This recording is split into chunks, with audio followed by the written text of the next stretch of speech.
munanga Aponye mutabani we yavuddeyo. Mutabani wa Aponye yavuddeyo. Lwakuba family y'omugenzi Aponye egamba nti omwana si wa Aponye, omwana oyo wa Aponye. Oyo musajja yavuddeyo ti mutabani wa Aponye, mutabani we. Era family Temweswaza mugende bugenzi ku DNA. Family ya Aponye Temweswaza nga mugamba nti omwana si wa Aponye, omwana wa Aponye, mutabani wa Aponye. Ebyo byogula amawulire mu biveemu. Ekisooka n'okulaga nti Wamwe omusajja mutabani wa Aponye is older than the rest. Singa abadde mutoti wa myezi nandi badde nfunamu ogamba nti owange abakazi besi bakubasajja naye omuntu nga mukulu nava onaga nti gundi ye taata wange. Think twice.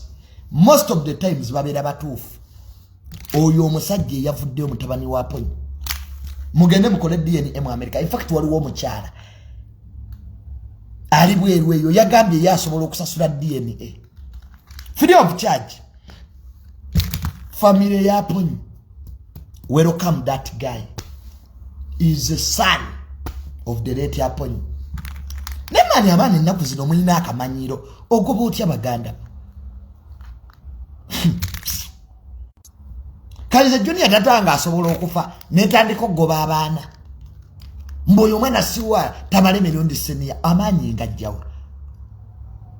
Just get a ku DNA mukole DNA. Siwa no mu Uganda manye bye Uganda nabyo bya kifere. Mugende mugikolere mu America.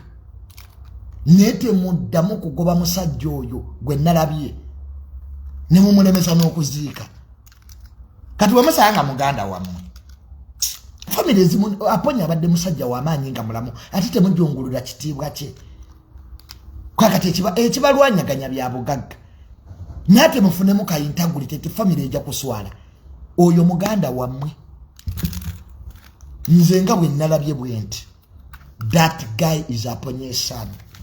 Bwe muba muwakana go to the DNA. Omanyo omufera alabikirawo n'omuntu ayogeza amazima. Since that guy is old, nze abasajja bagagamba manyi. Bwe baba tebannafuna sente bazaala ewalala. Sigire. Ne bwe afuna sente nadda mu kirasi ye. Era ojja kwewunya nga tamale nayo Baganda banga abakulu. Nenga sibamanyi. Before my father got money, yali abeerawa. So abana mweddeko temusayanga baza. In fact buli wogoba omwana oba muganda wo oba step brother wo oba olwanisa musayigo omusayi tebagulwanisa. So family ya Aponye tubasaba ku sente ze muyina n'ekitiibwa kye muyina mulikira okukola ebintu ebibaswaza. Oyo omwana temumugoba oba oyo omwami mugende mu America mukole DNA afune rights ze. Omanyi gwe nga bwe kiruma abantu okugoba mu family eyo. Nga you are a son of somebody kati anafunayo taata omulala.